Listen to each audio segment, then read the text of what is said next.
Spring planting is weeks away, and if your soil has been sitting cold and idle through winter, the biological machinery is running slowly. The instinct most gardeners follow is to reach for fertilizer or turn the compost heap. But both approaches share a fundamental problem.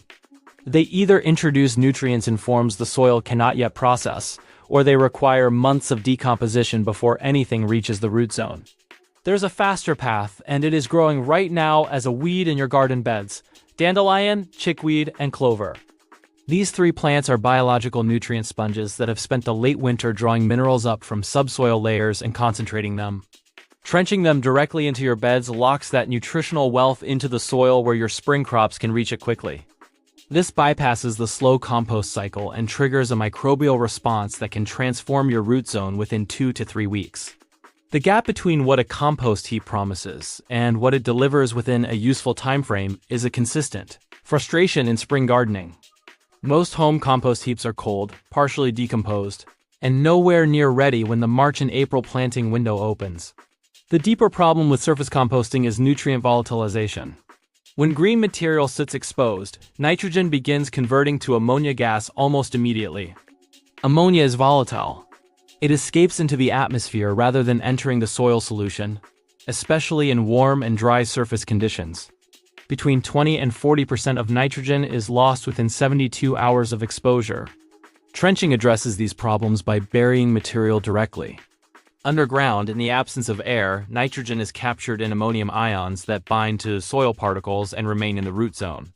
The heat generated by decomposing organic mass wakes up dormant microbes, accelerating the release of phosphorus and potassium from the soil matrix.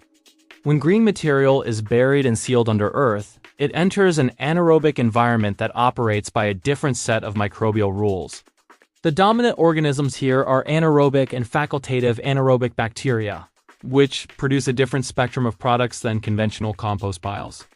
Bound ammonium stays in the root zone until conditions warm and aerobic activity resumes, making trenching highly efficient during the spring transition.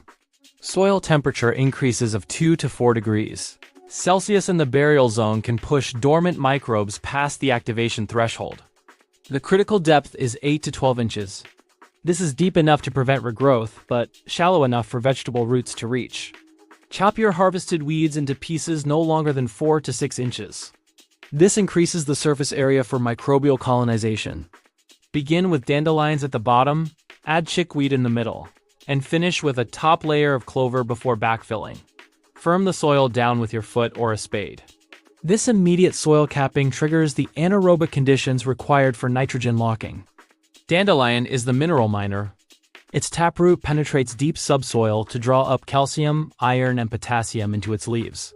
Chickweed creates the moist microenvironment that bacteria require. Its high water content dramatically accelerates the breakdown of drier components. Clover contributes nitrogen fixed from the atmosphere. When buried, this nitrogen enters the soil system immediately upon decomposition. By week 3, the full nutrient release is underway and the soil shows improved aggregation, binding into a rich crumb structure. Plant into the bed at the 3-week mark, positioning your transplants 6 inches to either side of the trench line. Join the natural farming movement. Subscribe to Crops the Natural Way on YouTube for evidence-based growing knowledge. Feed your soil for free.